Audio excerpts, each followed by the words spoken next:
record, and I'm going to officially introduce you. So Charmaine Lane is a registered psychotherapist, trainer, facilitator, and a cultural consultant practicing in the city of Toronto. She holds a Master of Science degree in counseling psychology with a concentration in marriage and family therapy, and a bachelor's degree in psychology.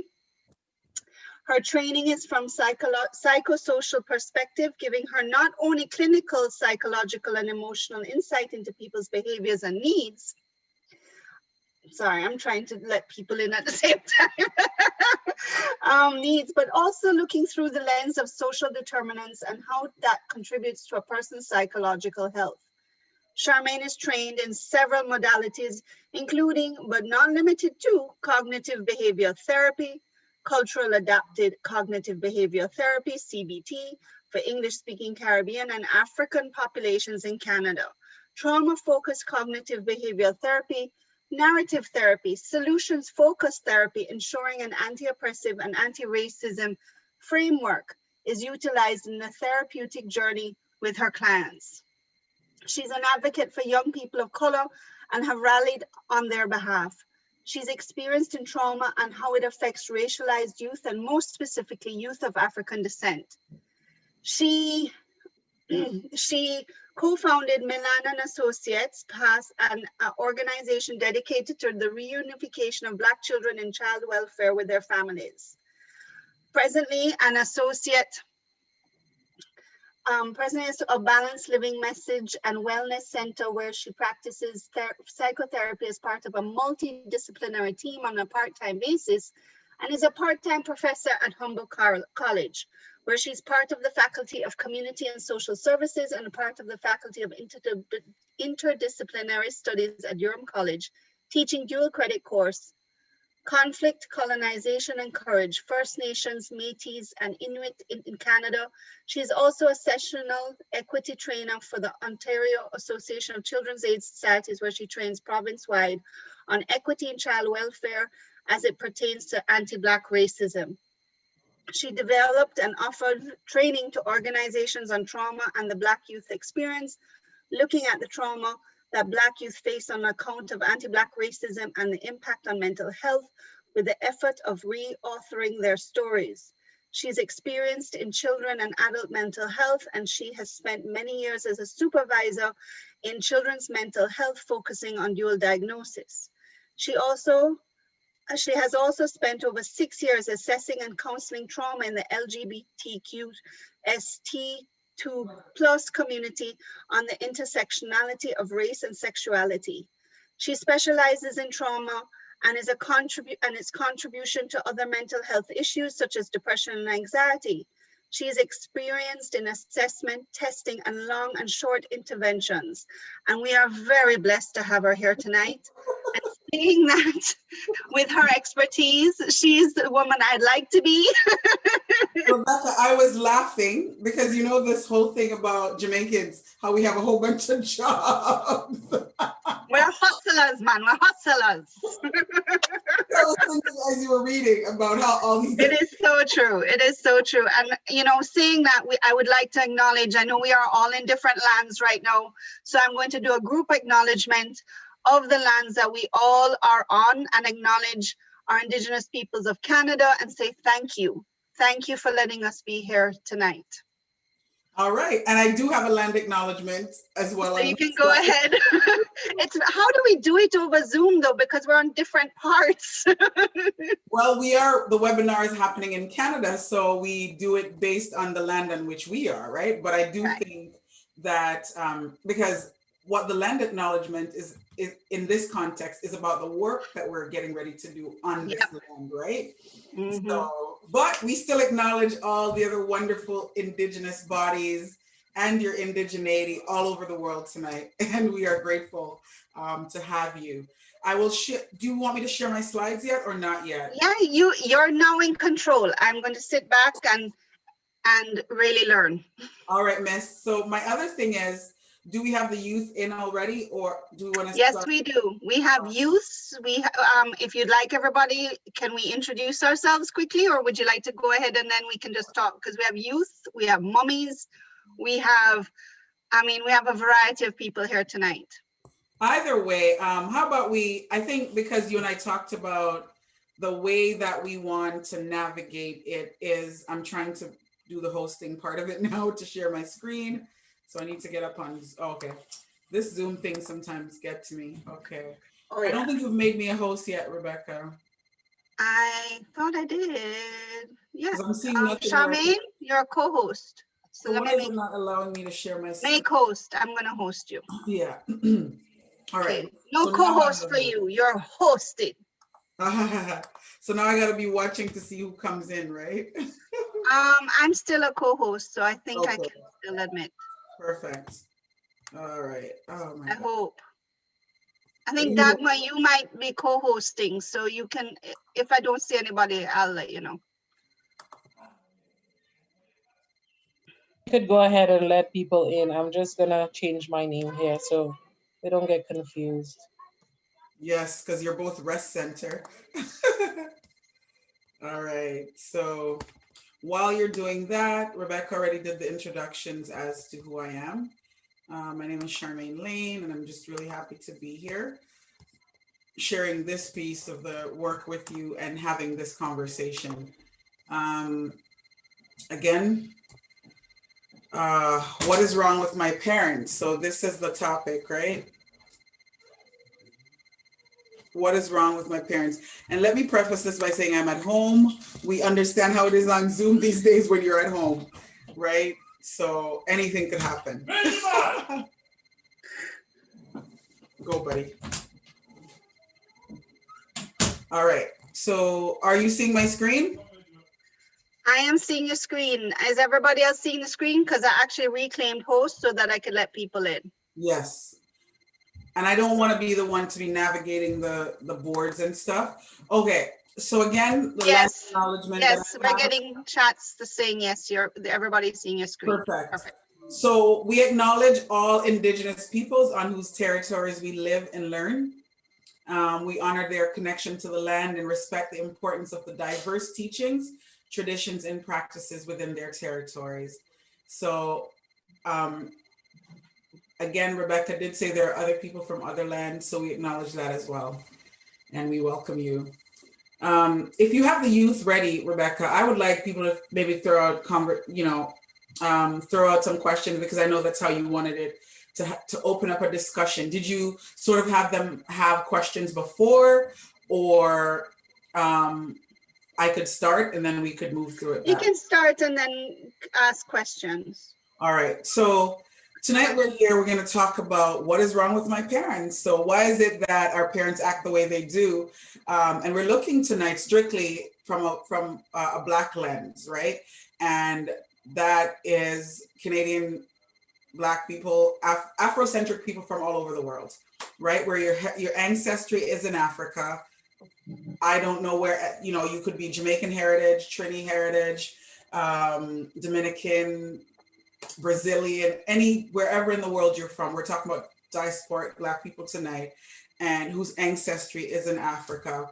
And as we look at it, we look through the lens of anti-Black racism. Does any young person on here, can you tell me what is anti-Black racism? There's no one on camera, so I'm all by myself, but I wish I knew some names. Anybody brave enough to tell me what they think anti-Black racism is? It's a good starting place for us. No?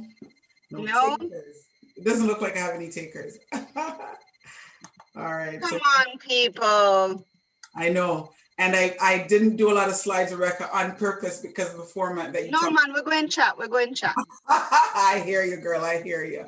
All right. So anti-Black racism is basically, racism directed towards people of African descent. So people of African ancestry, right? Regardless of where in the world we land, where we are, the racism is, when we think of anti-Black racism, it's directed towards us. And so another thing to recognize that anti-Black racism was coined by a Canadian. who is a Trinity-born person, you know, who was a professor at Ryerson, Dr. Akua Benjamin, well-renowned in our community. Why is that important, Charmaine? Why are you telling us that? Because it's also important to understand that she felt the need to have something coined here in Canada, right? And so a lot of times we are told that racism doesn't exist in Canada, systemic racism, you know, the trauma that's associated with the Black experience is not here in Canada, but we had to coin it here. So which tells us that something, that it's a big deal here, whether we're seeing it overtly or it's a covert situation. All right, so what is, I'll come back to the video after, but what is trauma? So when we think about trauma in general, and I like to say trauma from a mainstream, that's my word. I like to say mainstream trauma.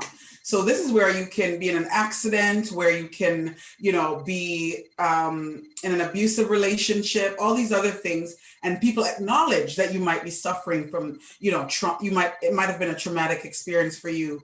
But when it comes to racism, it's the one thing that people aren't looking at as being very traumatic for people, right? And especially when we look at anti-Black racism. So let's define trauma. So in general, trauma, and there are different definitions, but I like this one. Trauma can be defined as a psychological, emotional response to an event or an experience that is deeply distressing or disturbing. I'm sure many of you out there are like, oh, but racism is deeply distressing and disturbing, right? But there's a book that we use as clinicians and social workers. It's called the DSM.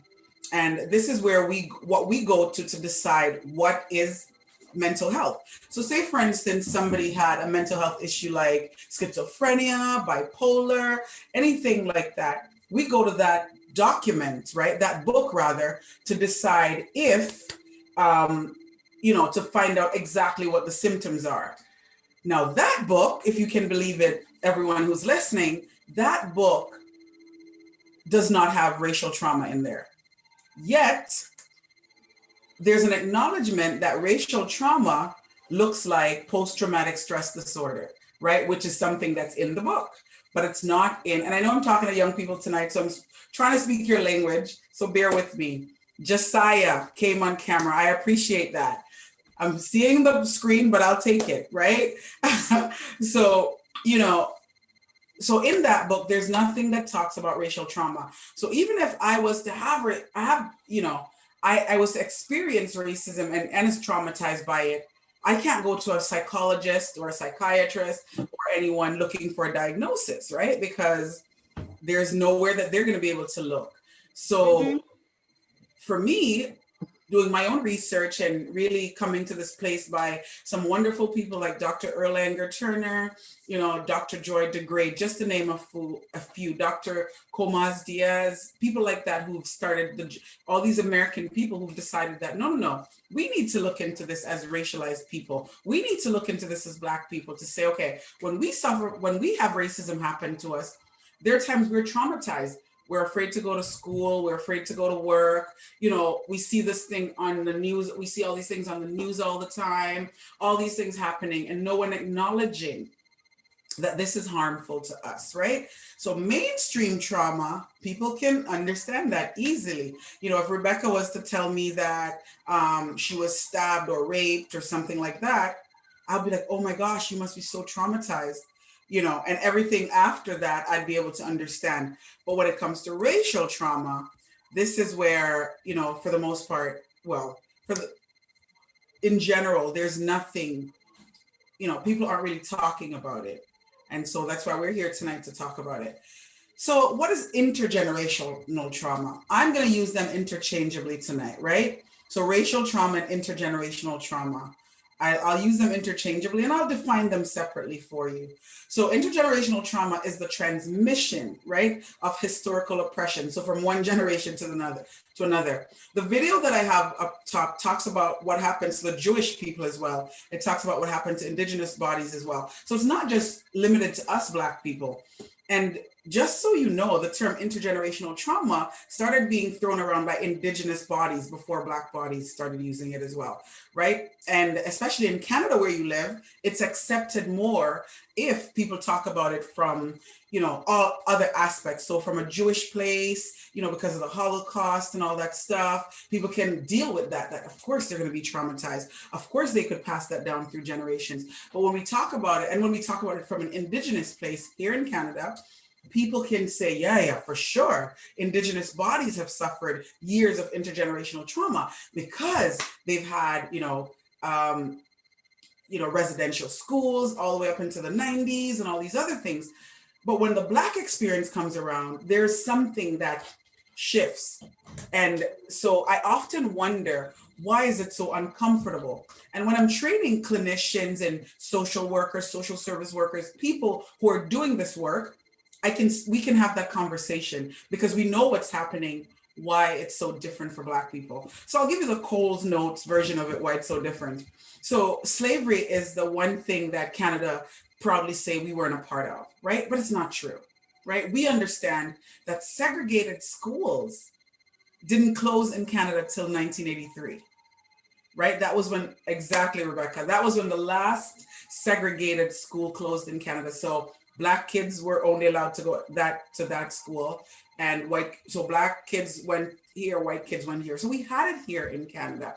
But we're proud to say, okay, we Black people don't have any issues in Canada. There's no intergenerational trauma. Why would there be? We are responsible for the Underground Railroad. We were the ones where the Americans ran to find a space to be.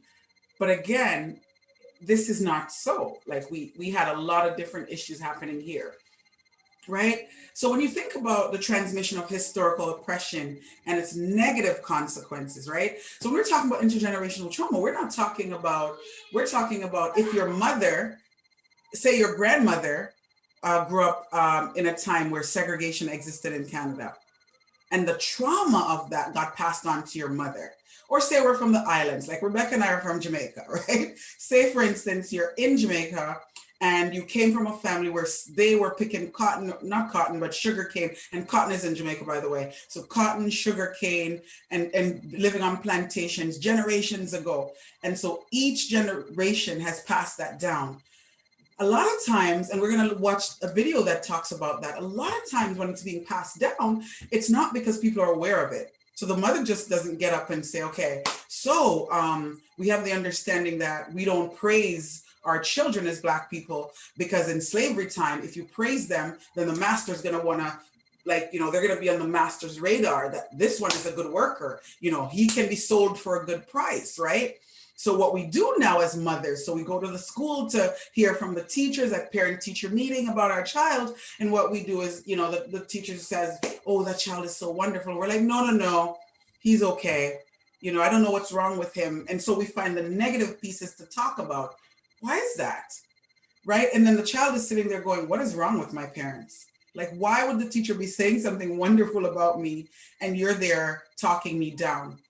What has happened over the years is that for Black people, we have picked up a lot of different coping mechanisms. And Dr. Joy DeGray talks about this, right? Lots of coping mechanisms, and some are for resilient purposes, right?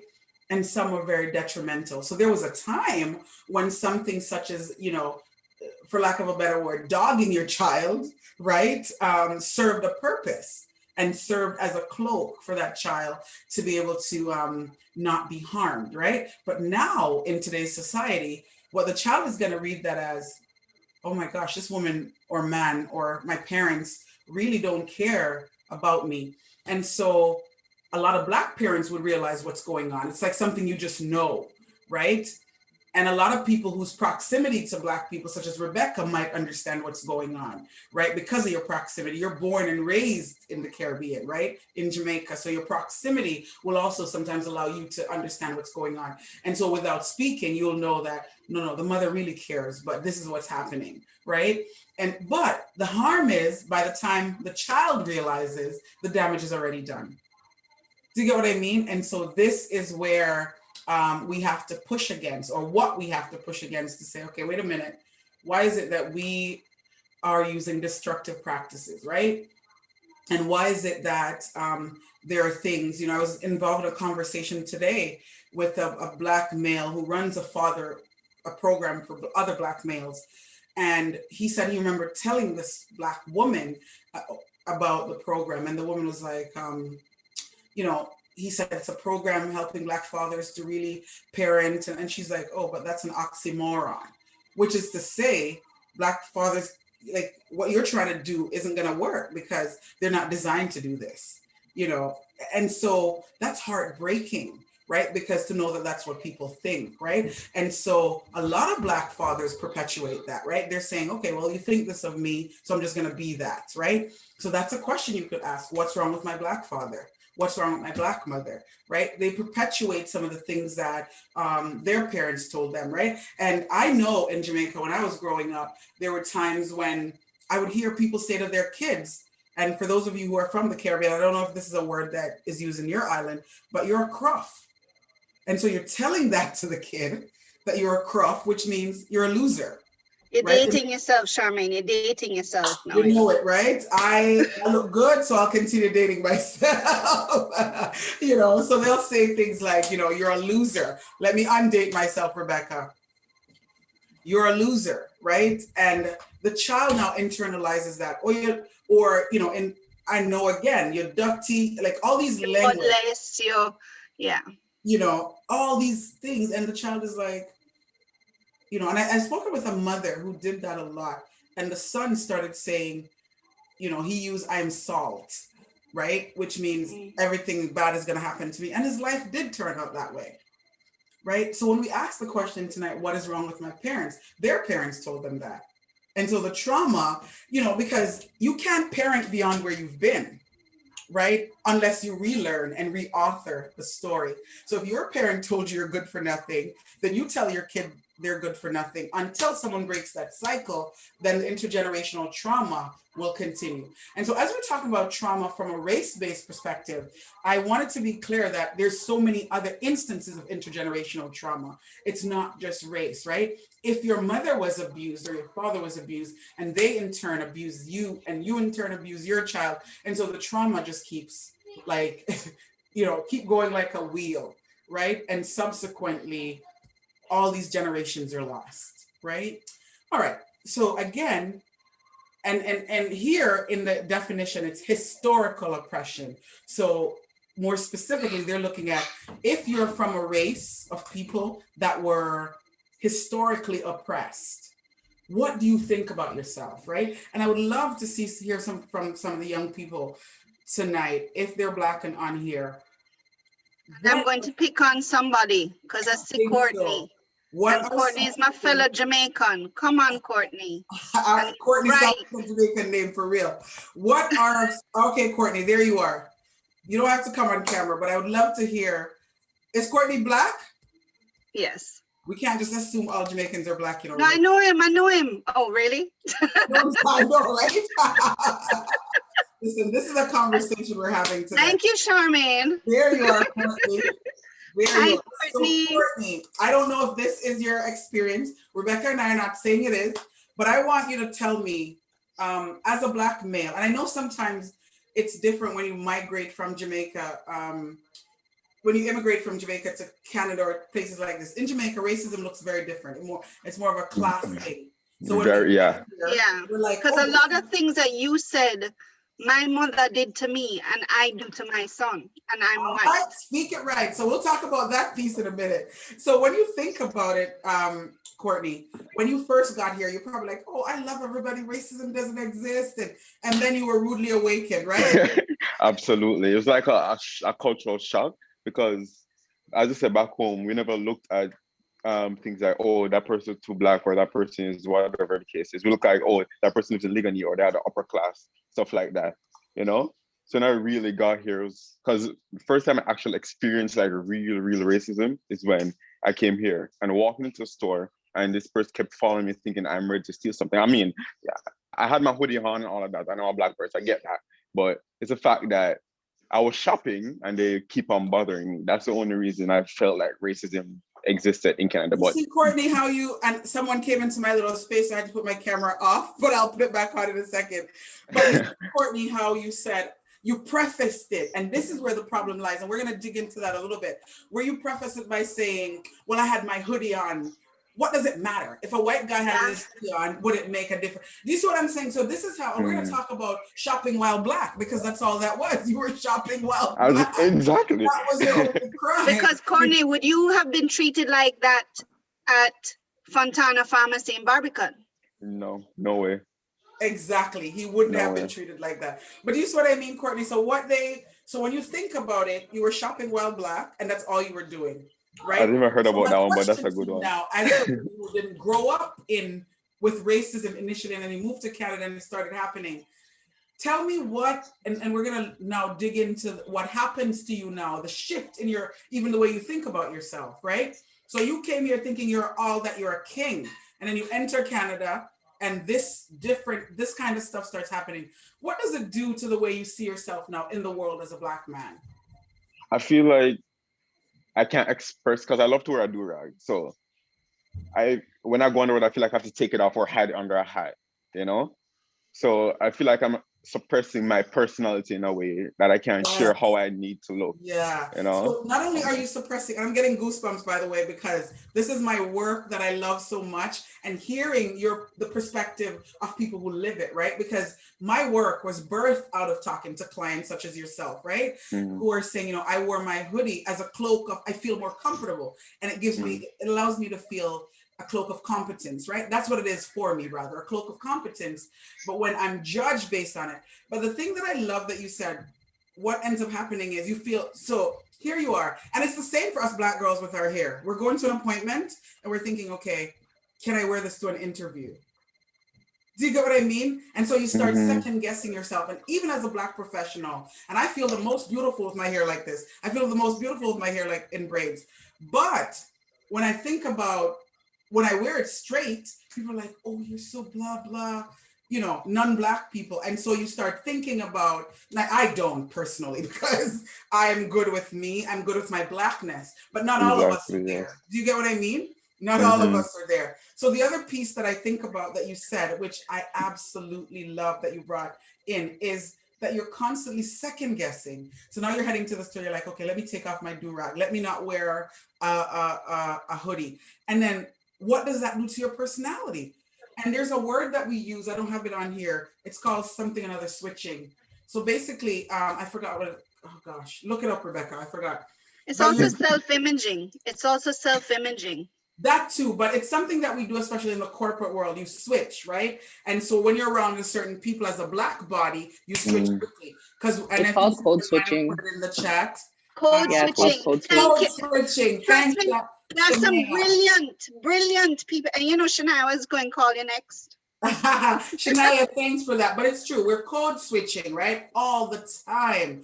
And so you've just spoken to that, Courtney. Stay on camera, man. Even though somebody's walking. I didn't look so, You look good, Courtney. You look good. So I'm kidding. Get off if you need to. Deborah is saying in the chat that she does it for job interviews. Oh yeah, Deborah, that's a normal thing for us, right? We are going to, listen, I was interviewing for a clinical supervisor job one time, and I had my hair in these two big braids, and I was like, okay. No, actually the first interview I had it in, I pulled it back in a ponytail, and then I had some twists coming down. And then I was fine, I'm good. Then the second one, I just got two big doodle braids, and I was nice. Of course, the second interview I was hired, but again, you have to be true to your authentic black self, right?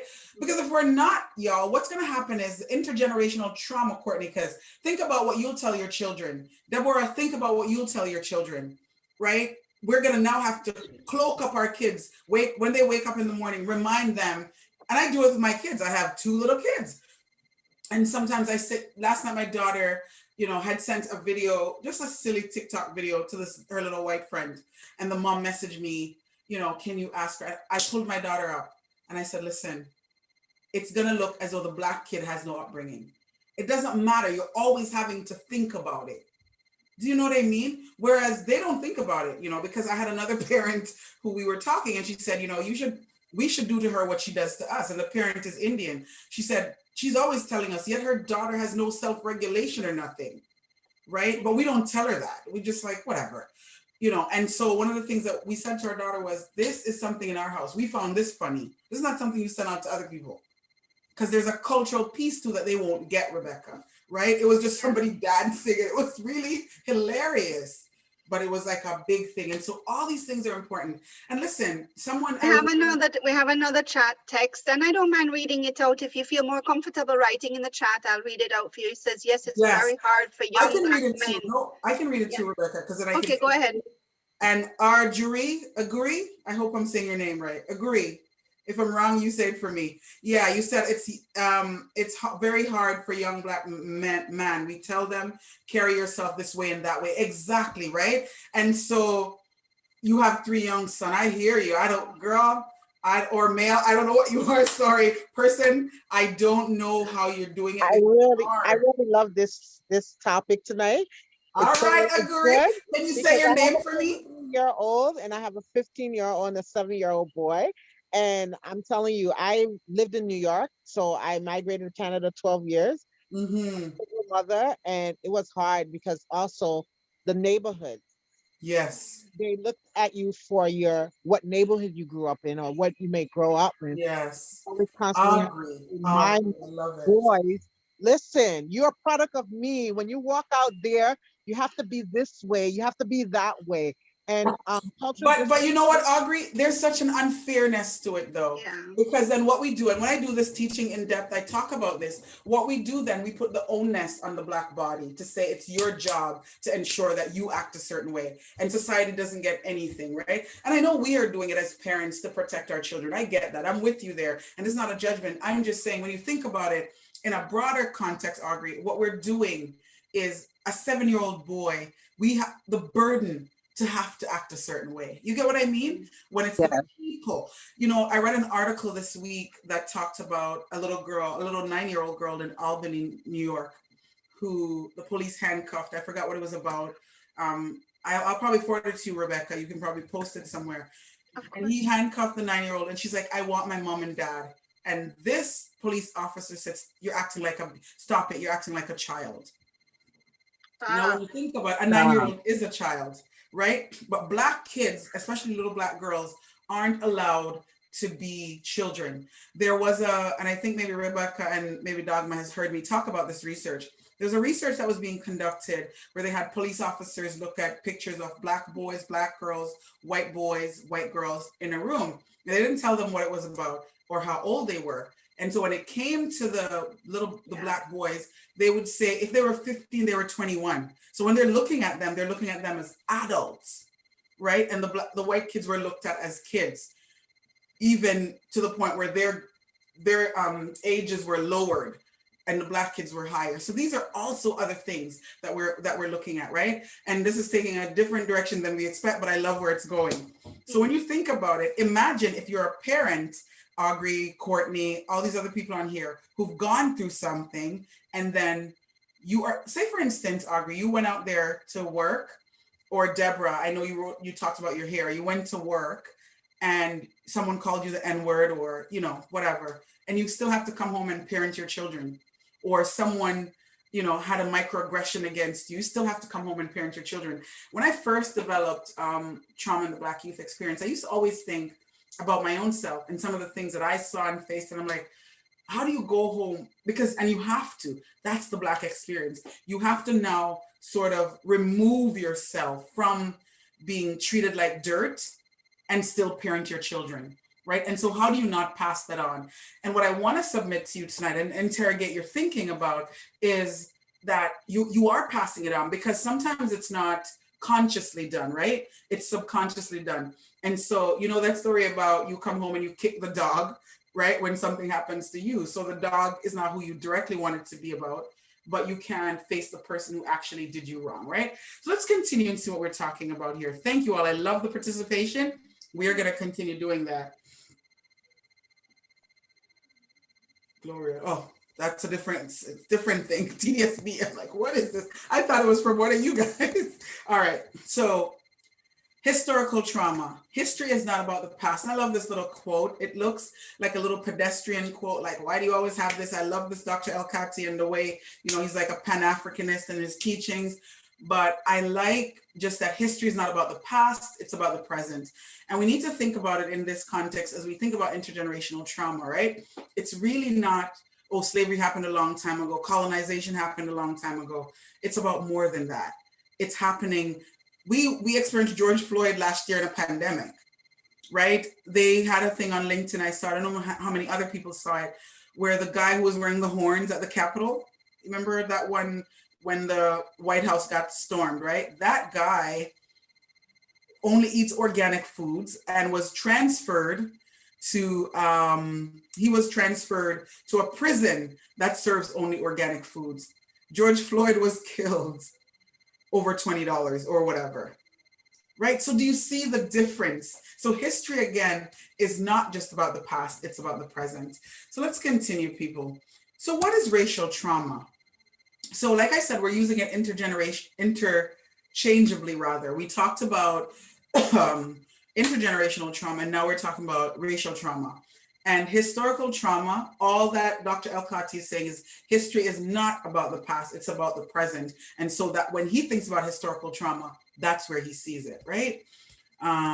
Let me shrink this a little bit. All right, so let's move to the next slide. So you know what, I'm gonna put it like this. So what is racial trauma?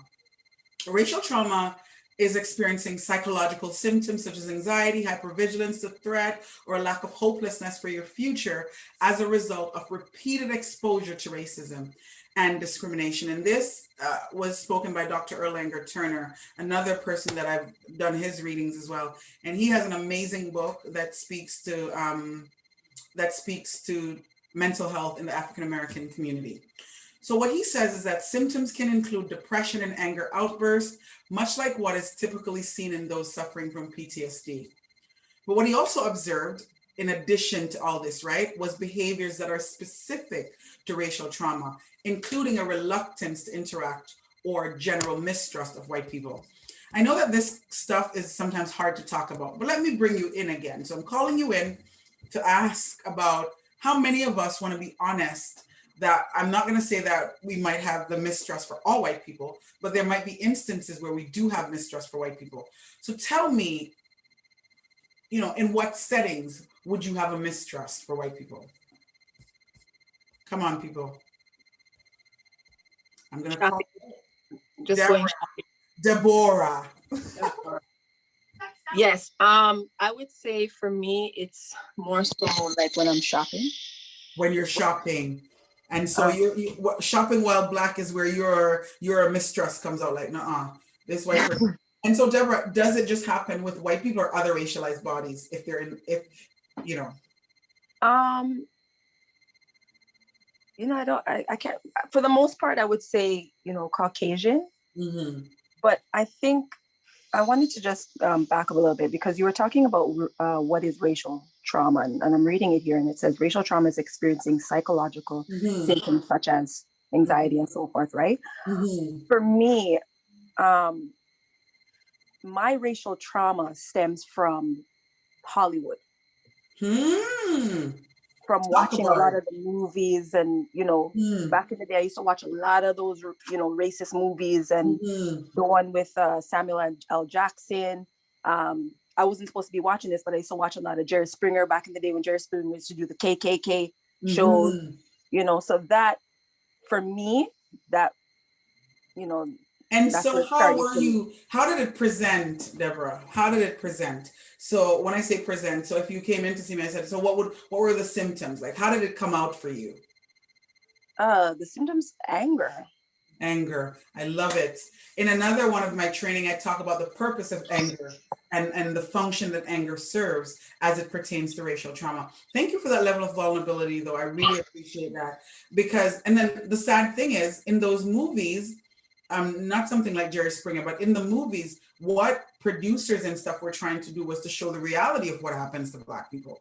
Do you know what I mean? So the intent was amazing. Like, this is, but of course you snuck and watch it as a little girl when you shouldn't have, you know, because also when you're a child, you have the capacity to understand, you know, the reason for it coming. But I love it. Thank you so much for sharing that.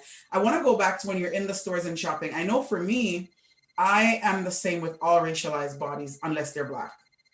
And the reason I say that is because this is something y'all can look up later on. It's called a model minority myth, right? And so all the people that are in the middle who are non-Black, sometimes I'm like, okay, so they do feel, view us the same, right? Because what they want to do is have a proximity to whiteness. And the closer they are, the better they feel. And they want to secure their position. Do you know what I mean? And so a lot of times they're inflicting the racial trauma on us as well, even though they're other racialized bodies themselves, right? Do you get what I mean, Deborah? You're gone. No, I'm here. Yeah, but you get what I'm saying though, right? Like, yeah. So a lot of times, like, I mean, Dr. Turner is saying it's a mistrust for white people, which is what you're saying. That's for the most part where you feel it, right? But I just want to also put in there that at times other people, and sometimes myself, has felt, oppressed by other racialized bodies. Anyone else? What are some times when you might feel, I know Courtney talked about being in a store, like, shopping. So he's similar to you, Deborah, which is where he feels his, right? And I know I was talking to a group of young people one time, and they were saying, one guy said, "Miss, I am in a store and I'm afraid to put my hand in my pocket. I'm anxious because I worry that they're going to think I'm stealing something," right? So you're constantly cognizant of what the environment is thinking about you. And then you go home with that. And if you're a young person, what do you do with it? If you're a parent, how do you not translate that onto your child? And how do the children not think, what is wrong with my parents? What is this about, if they don't already experience it themselves? All right, so let's continue here. So again, racial trauma can be triggered by many events, right? But among the most common triggers are continued racial harassment, being a victim of police violence or witnessing violence, right? So again, Deborah, for you, it was seeing it on TV, right? But it could be anywhere. It could be on TV. It could be, you seeing the police harassing a person in front of you, and even witnessing it on the news, right? Even in that context, it exists. So let's continue here.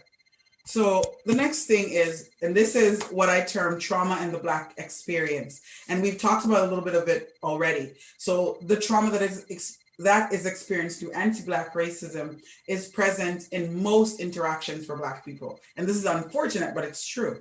So we're being followed in stores, shopping while Black. Courtney talked about that and about how shocking that was for him moving from Jamaica to Canada, where in Jamaica we're a more homogenous situation. And whether or not you're a different race, the motto is out of many, one people. So it's not racism so much that is at bay, but we do have classism and we do have shadeism, right? So all those things are there, but it looks very different when you come to Canada, right? And so, or when you move anywhere to North America. And, so, sorry, I thought something was in the chat.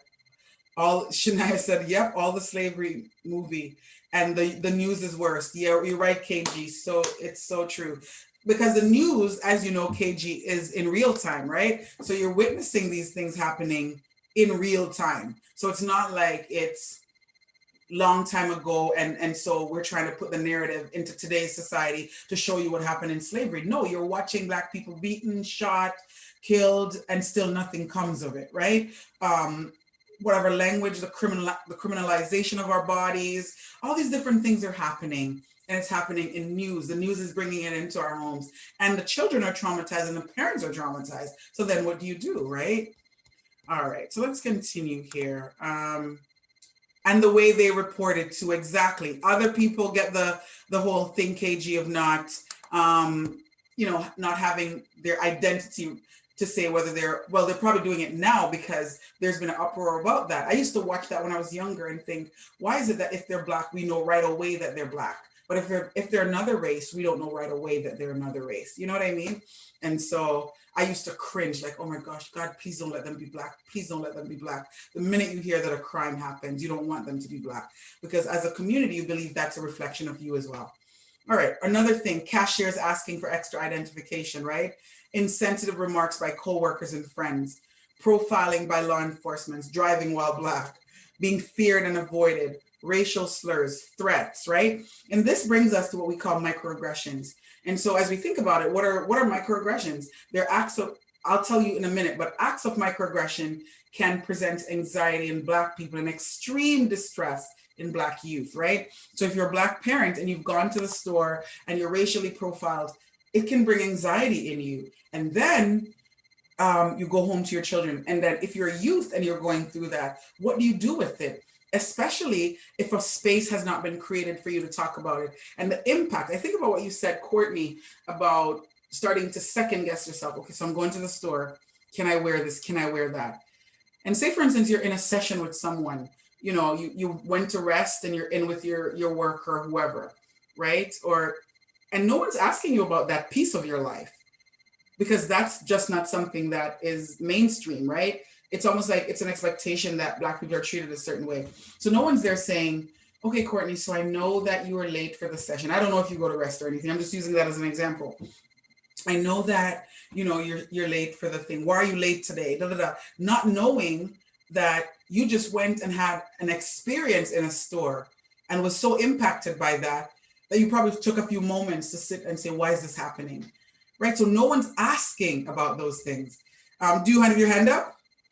Okay, go ahead, Courtney. Yeah, and it's almost like you're trying to explain, or you're trying to make them see, like, yes, we're having a difficulty with certain things. And some people, even throughout the school system, yes, I found it hard to get the attention from the teacher and try to navigate it. You know, I hope the school boards will bump into this video because I need to hear it. I just did something for TDSB last week, and I'm doing for a number of other TDSB, but you're right. And universities and college, and just navigating, and especially when you're a new immigrant, right? And not understanding how the system works. So you have that, plus you have your Blackness, you have all these things, and you're trying to navigate. But the thing is, when you show up at school, no one is thinking about the fact that you're wrapped up in this body, right? You're in this body that has all these microaggressions that had happened to you on your way to school, right?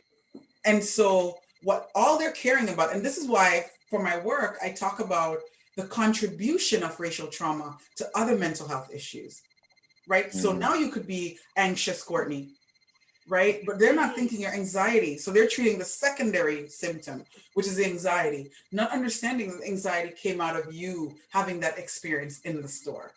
And so now you walk around, Courtney, not only anxious when you're in a store, but what do you start thinking about yourself?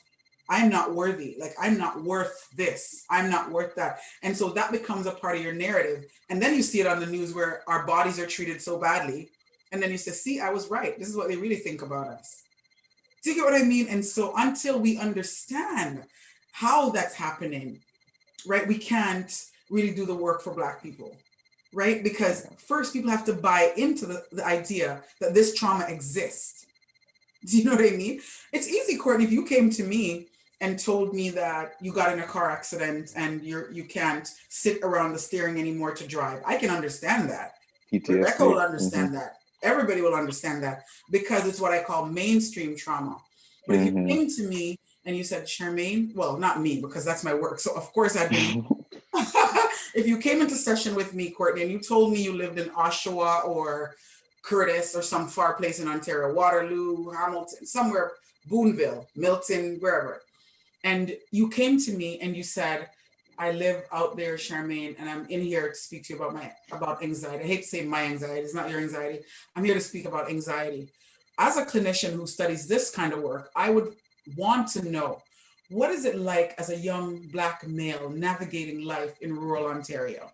So you're not in the city of Toronto, and some of these places might be like, we're not rural, but it's more rural than where I'm sitting, right? So I'm using that as an example, right? Like, how do you navigate life out there? And so and right away, what I'm doing, Courtney, is I'm allowing you to have what's called racial storytelling that Dr. Hardy talks about, you know, another person that I absolutely admire. So I always use his work.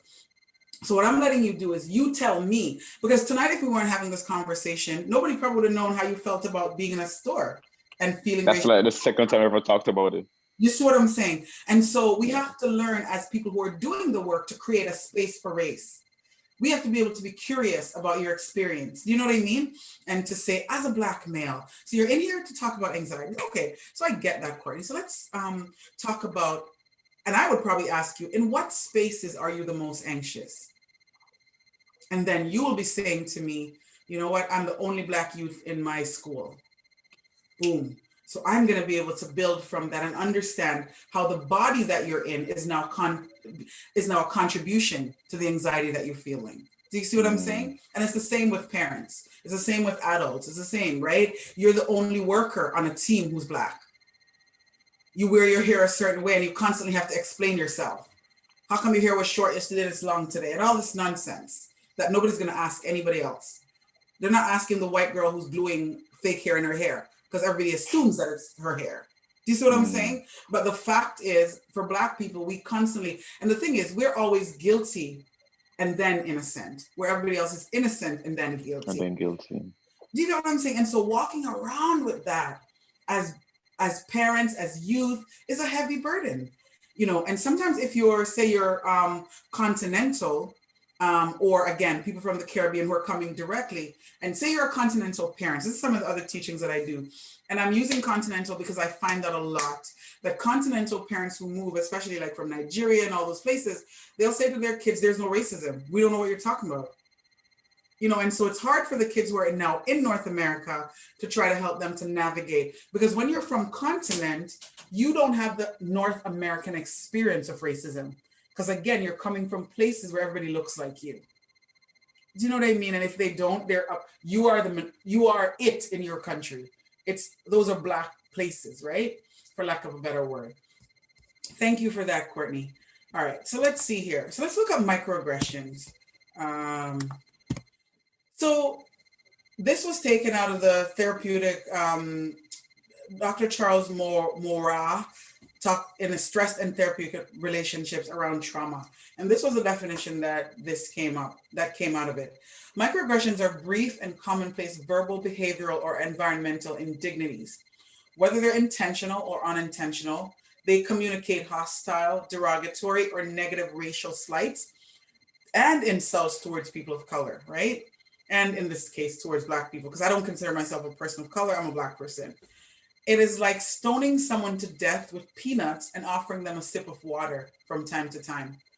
At first, it may seem harmless, but the venom penetrates under your skin like a snake bite. When you hear that, does anybody know what microaggressions are? Have you heard the term before? And if so, when you think about that definition, what comes to mind? For me, I had a really, I don't even know what to describe the experience, but it was at one of the school team meetings with about my son, and I finally had Black advocates with me there from Tropicana. Yes, good Tropicana. I love Tropicana. And these ladies were amazing. Like, it was great. And the first thing they said before they even sat down, we all introduced ourselves, and the principal said, okay, and when you say your names, can you spell it just so we don't forget any H's? I was so embarrassed. I looked around the room and everybody else on the team was like, did she just say that? Exactly. And I was like, you didn't sit down yet. So, and they went right at them. They're like, and they said their names, and they were actually like quite common names. So, but the microaggression there, KG, was the assumption that the names wouldn't be normal.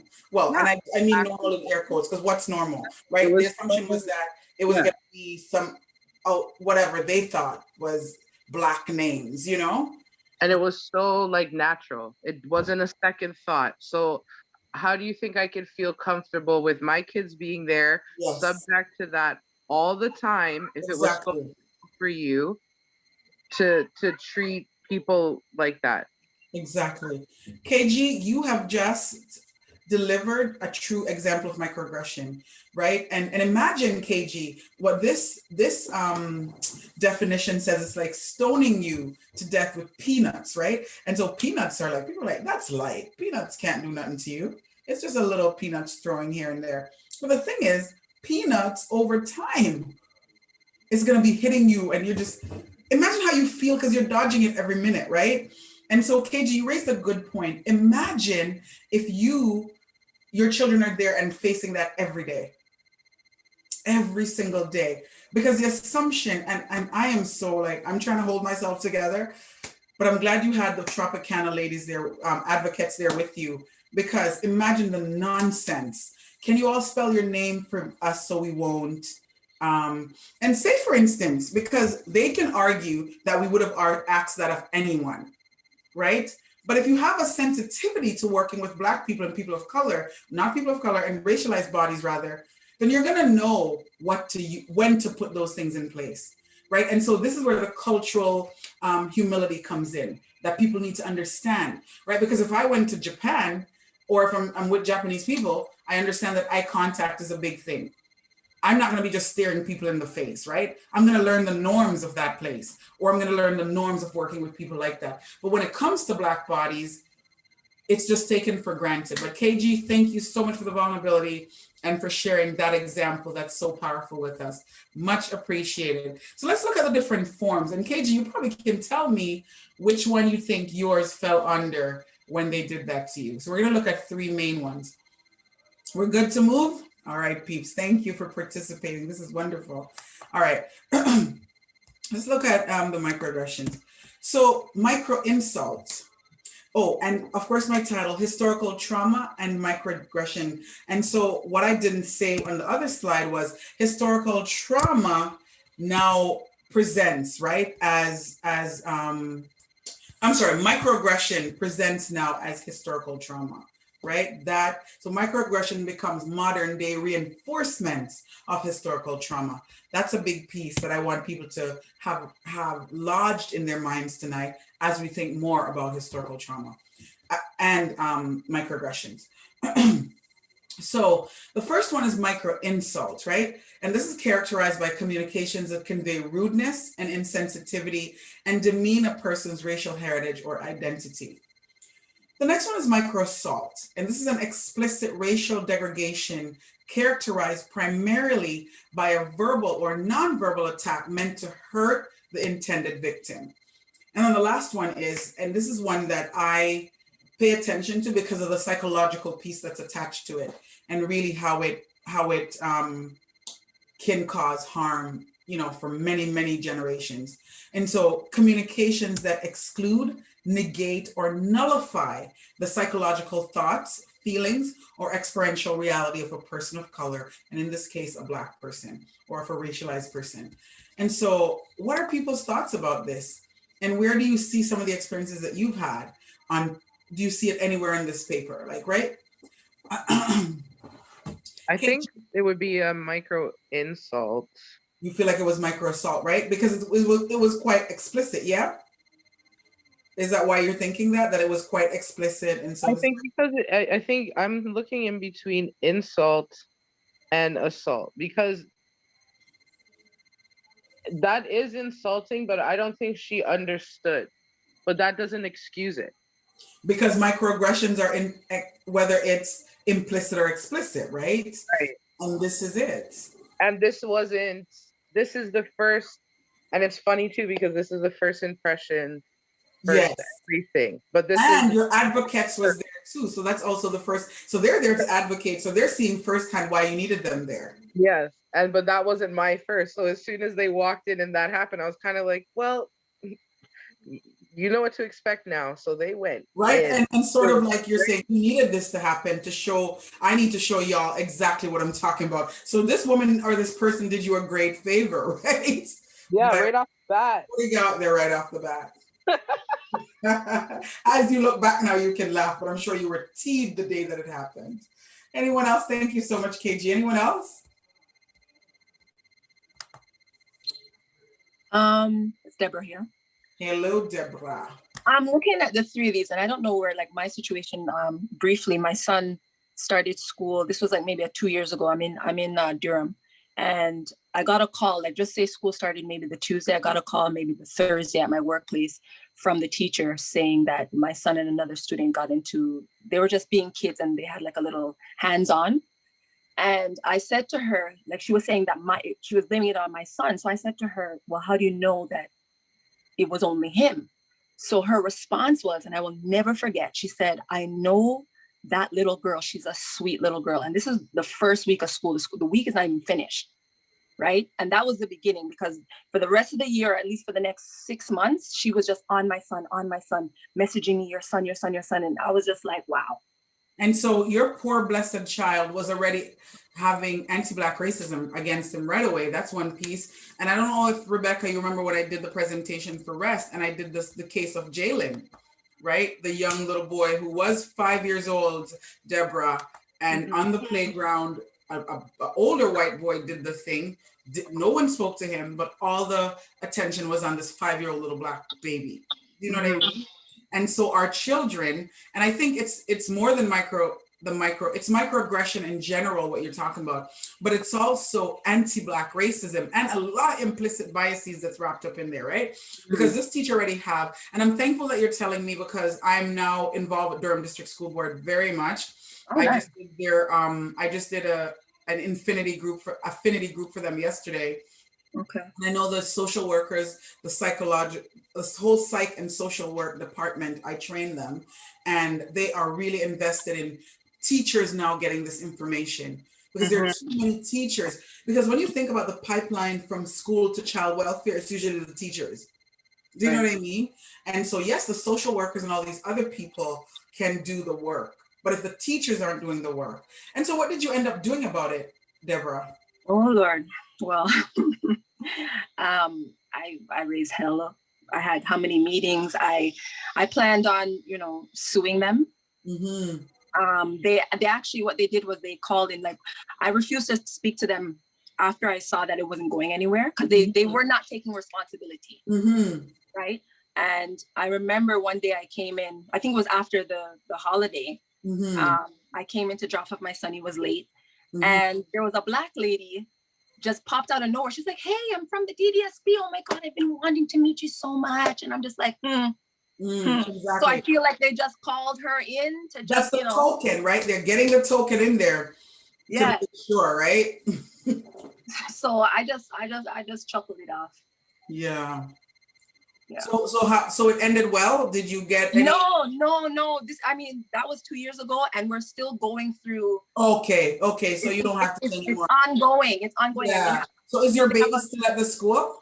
Pardon me? Is your child still at the school? He's still at the school. Unfortunately, I don't want to pull him out, because he has his friends there, and he's invested living and I'm so proud of you, because you don't have to pay close attention to the Black boys especially. And one day I pray that I get myself on the news to spread this word. Okay? Because this kind of stuff has to get out there. Do you understand? The level of trauma that they put us through because of anti-Black racism, because of implicit bias, because she's decided that the little girl is so sweet and nice, but she's not able to see our Black boy that way, even if he was the nicest little boy. Right. Do you get what I mean? Because of the lens that they're seeing it through. And nobody's checking this teacher. Nobody's letting her go from her job, right? Because this is a norm for the way that our bodies get treated, right? And so if you're not careful, by the time your boy gets to grade 4, what's going to be happening is the fourth grade, Black boy fourth grade syndrome is going to be happening, where from then on, he's going to be tunneled into all local classes. Oh, yes. And straight through, right? So we have to be very vigilant, because we understand, and nobody's asking too what the trauma is doing to your baby.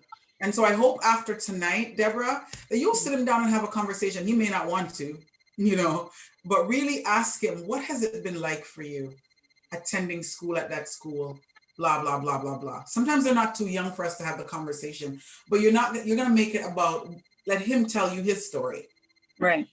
Do you get what I mean? Let him do his racial storytelling with you by asking him, sweetheart, what has it been like attending this school? We live in Durham. A lot of times we understand that depending on how far in Durham you live, there's not a lot of Black people. Like Curtis, if you're in Oshawa and you keep going, it becomes few and far between, right? Ajax might be a little bit different, Pickering and even Whitby now, but you want to keep asking and check in with him.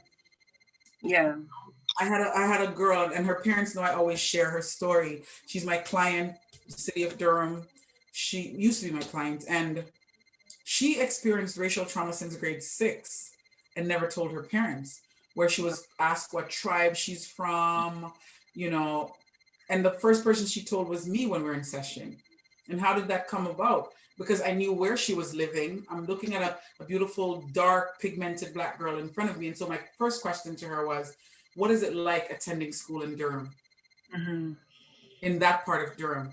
And I said, how many other Black kids are in the school? And she was only able to count 3. So when you have only 3 Black kids in the school, it's like you're in the South trying to integrate schools and you're the first 3 Blacks in there. It's the same concept. Give me a break, right? If you're only 3 Black kids in a school full of whites and everybody else, you are going to experience some level of trauma. Yes. You know, I have another young person I'm seeing presently who's going through it. She doesn't even want to go back to school. Her body has been scrutinized. She's insecure about her body because it doesn't resemble white girls' bodies. And she's in school in a Boonville part of Ontario. You know, and so sometimes even for Black parents, we decide that we're moving our kids away from other Black people. And so we take them out of community, not understanding that they need community and need to see people and teachers and other things that looks like them, right? And we think, no, I want to raise my kids. I don't want to raise them around too much Black people, which is nonsense. Because then that speaks to the level of how we've internalized our own trauma and also what it means to be Black. But that's another workshop, Rebecca. That's going to take me down a different rabbit hole. You remember my story in that same conversation. Yes, ma'am. Yeah. Okay. So this, KG said, that's the space my children are in now. Oh, and where is Clarington, KG? Like Bowmanville or no. Lord have mercy. All of them places. And you live out there too? I just moved out here from Scarborough. So. Oh my gosh. Oh my gosh. I want to hug your children right now. Listen, it's uncomfortably white. Yeah. Oh my goodness. Never, like clans, like it's crazy, but it's some getting used to. It is gonna, and think about it. You're an adult who's saying it's uncomfortably white. Imagine your children who doesn't have the language, right, to know what's happening with them, but they understand that every time I step into that environment, I'm the only one that's like me, or I'm the only 2, or I'm the only 3. Do you get what I mean? And so it's a lot, KG. You can, if you need a little bit of support, some kind of stuff, you can talk to my girl, Ribs, and she will get whatever yeah, Deborah, that's bush for real. Enough. That is bush. Actually, I've put a survey in the chat to everybody. It is a Google Forms. Please click on the link and fill it out, because one of the questions is, would you like an online group to have these discussions and do storytelling? And R.E.S.T Centers offers online groups. We offer it in business. We have a mom's club, as some of you are on it. And we have the book exchange. You know, we can have a closed, not recorded online group that we can meet. KG just said she'd like to speak on this topic. Go ahead. All right, so let's talk a little bit more about the micro invalidations. This piece is one of the hardest. Like I said, this is the one that's really close to my heart, because this is the one where people will say, are you sure they meant it like that? So before, say for instance, you had gone to your advocates, KG, and you had said, this is what happened to me at the school. And they said, are you certain?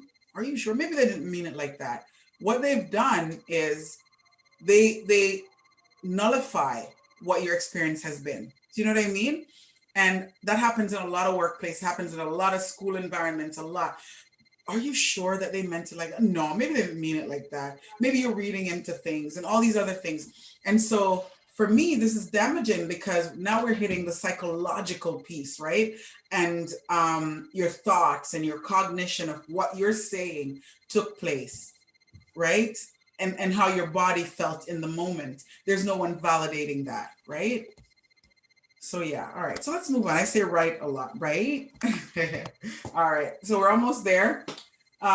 Symptoms and presentation of racial trauma. So what are some of the things that happens to you if you're going through racial trauma?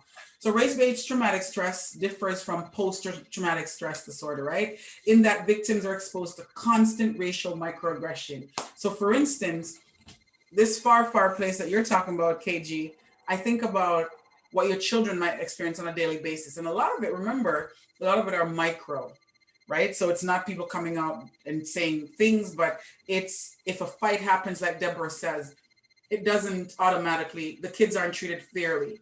It's already assumed that the Black child has to be wrong. Do you get what I mean? And has to be the one that started it and has to be this. So while the content of the traumatic experience may differ, the trauma responses are similar. So the frequency, the intensity, and the pervasiveness of racial stereotypes, racial bias, and racial discrimination produce emotional and psychological distress, as well as a physiological stress response. Remember I talked earlier about sometimes, that the young person had told me that when they're in the store, how, they started getting anxious. And I've experienced that, where I've wanted lots of times in a store to go and reach in my purse and take something out. And I will literally walk all the way to the cashier's area so they could actually see me.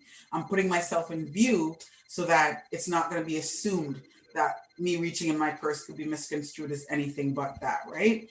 So, and I'm sure a lot of us go through that. And you can feel your body tensing up, as you're about to do the action. All right, so this is an important piece, and I hope you'll get it. So altogether, these racial traumas occur over and over and over again, resulting in what is termed racial battle fatigue.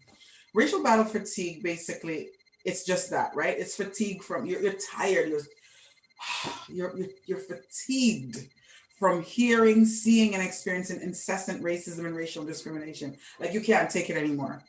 And so because individuals who face discrimination experience racial trauma symptoms, trauma symptoms similar to war veterans. So people who've gone to war, right? They constantly see the images over and over, right? And so racial trauma is similar to that.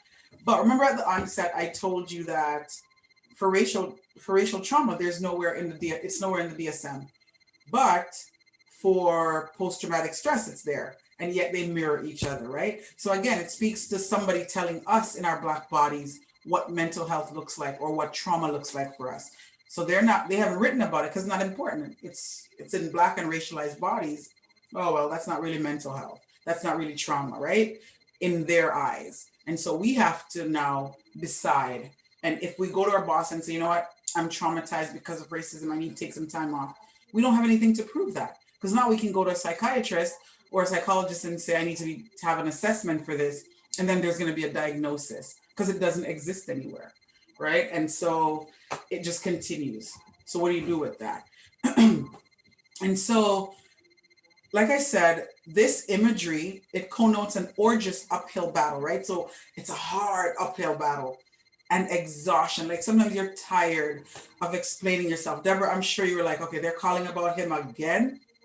Right? What has my child done this time? And you're continuing having to push through and fight the system. Someone said in my affinity group yesterday, they said, Charmaine, it's like we're asking people to believe us. Believe that this stuff is affecting us. Believe us that we're human enough. Believe us believe us. We're in 2021 and we're saying, believe us that my kid is not just the one who's going to start the fight. Black people aren't criminals. We aren't everything about us isn't just bad. Believe us, right? And so we're constantly saying that. And so the racial battle fatigue comes from that, where you're just like, oh God, here I go again. I have to explain myself again. I have to prove that I'm innocent and that I'm not automatically guilty, right? Here we go again. And so over and over. And the piece that when you look at it from a psychological perspective is that it's not necessarily happening consciously at times, right? And so we know that about almost 98% of our thinking is happening subconsciously. So some of our actions as parents and as young people are going to come out like that subconsciously, right? And so the last thing is If not dealt with, racial battle fatigue can lead to serious mental health problems and severe psychological distress. And that's what needs to be noted. It's mighty important that we understand that you have your children going to school and they're going through that in this far place that they're living, KG, and you don't hear about it till your son is 20 or your daughter is 20. And that's when they're first telling you, Mom, you know what? I remember when I was young, da, da, da. I had a case in Waterloo where a young person, I was consulting with the agency, and they were talking about a young person that they had who is pouring bleach on her skin because she's in white spaces, and she's pouring bleach on her skin because she's trying to bleach the black off. Yet no one, prior to me doing the workshop and us talking about it, the worker hasn't spoken to her about racial trauma.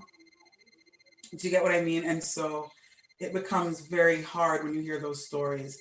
A lot of us subscribe to the bleaching cream, right? A lot of us are trying to take the black off our skin because even what the notion of beauty and all these other things, and this is traumatizing, And when I speak about it, I've had Black people say, well, you don't really understand because your skin's not dark. But when a white person looks at me, they're not thinking I'm brown skin. They're just thinking I'm black, So even people who started out with my coloring have bleached it up, right? So whatever. Let me see what's in the chat. So someone is saying true. Exactly, Deborah. But yeah, so these are all some of the things that I call us in to think about, like when we have our children in white spaces, when everything we do is surrounded by whiteness, and not only in white spaces, in places like Scarborough, like North York, wherever in the city of Toronto, because sometimes we hide it best here because we say we're more, we're more integrated. Let me just see this quickly if it's the last slide. Oh, sorry, y'all. Please tell me if you can hear this. If not, can you guys hear it? Oh no, what's happening? Rebecca, if not, then I'm gonna have to ask. Can you hear it? It's very low. They're gonna have to listen intently. One of the things that's difficult for people is their first response. Oh my God, that happens. We're talking about people being captured, shipped, sold, beaten, raped, experimented on, and then you have to ask the question: did the trauma continue? Yes. So 300 years of trauma, no help, free. So silly.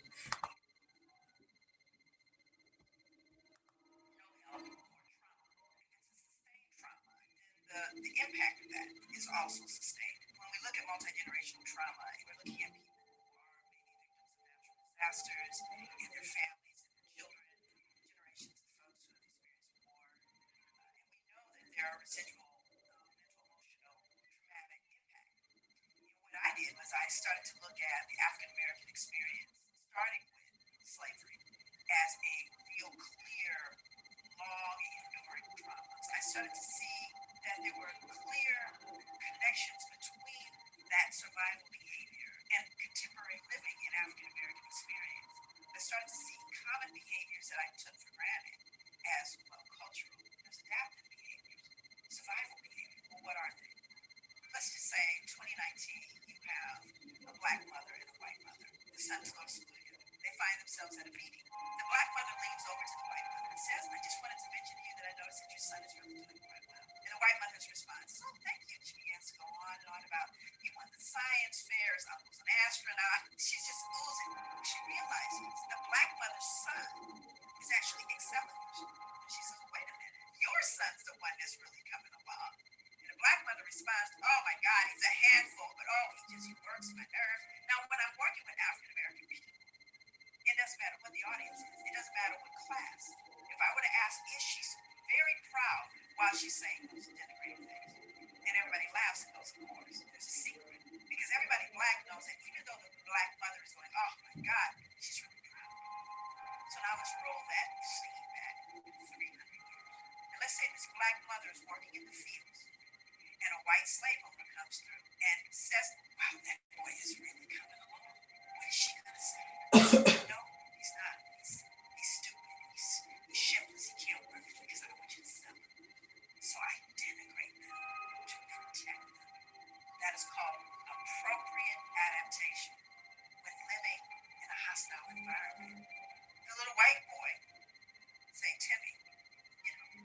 really comfortable and happy about what his mom just said about him. And Trey looks at his mom and wonders, why can't you be proud of me? Because he doesn't understand the secret yet. And by the time he learns the secret, he will have already been injured by it. Post-traumatic slave syndrome. PTSD is a disorder that occurs as a result of single trauma. You don't even have to be there to actually get a diagnosis of post-traumatic stress disorder. You can just hear about something horrific happening to somebody you love. So you have people who have experienced it firsthand, people who have witnessed it in their environment, right? People who are continuing to be oppressed. That exacerbates any possibility of healing. So it's not post-traumatic stress disorder, because then it becomes part of what we call your socialization process. So you begin to normalize a way of living and being, everything from what we eat to what we believe it means to be a friend. All of these things are colored by history. And if you don't understand it, you're going to fold in things that you just assumed are normal. A post-traumatic stress disorder, exaggerated stress response, outbursts of anger, feeling of foreshortened future. There was a point where they were after their children in different urban settings that didn't expect to live to be adult because they saw so much death. Then they started planning their funerals like in 13 or 12. When you start looking at the cell biology, you start looking at the impact of stress on health. And while we look at general stress, we do finances, illnesses, all these different things. How about being black? How does factoring in being black in America impact your stress level and therefore your body's ability to operate its own immune system? Because we know it compromises the immune system. Once you understand it, then you can deal with it. Because you see, it's nature. You socialize. It becomes part of your being.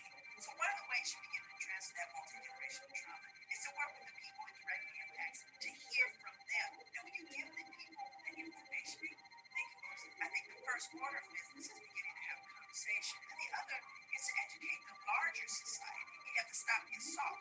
So this is not purely a clinical thing. This requires social justice and change. That's where part of the healing is. It's not in the clinical setting or in the pill. It's in fairness and justice and safety and equity. We got to work with some of those clinical things, some of those issues of panic and anxiety. And we also have to deal with the fact that you have a system that is set up to oppress you and to continue to injure you.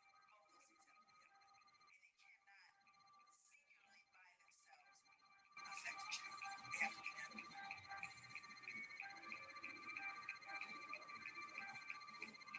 All right. So what are we thinking? What do we think about some of what Dr. DeGray had to say?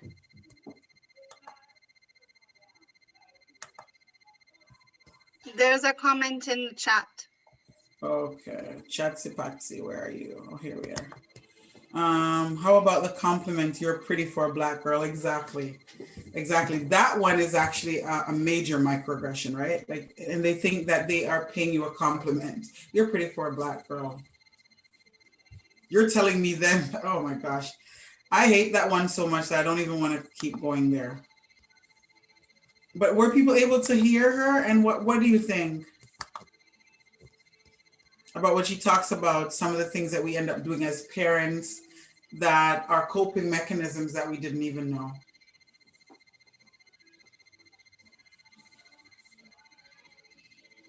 We're done, so we can actually just open up for questions and comments. Shania, I see your thing lighting up, but you're on mute anyways.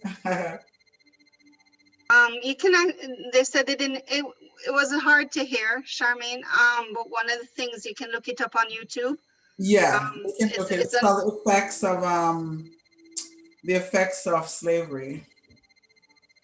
PTSD for slavery due to trauma or something. Yeah, if you could post the link, that would be amazing. Okay, let me post it. Dr. Joy DeGray, let me get the link. Yeah. I can stop sharing.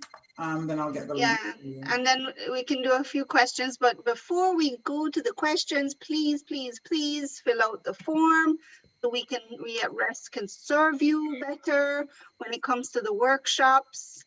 And we have a little campaign going on. So hold on, let me play this quickly.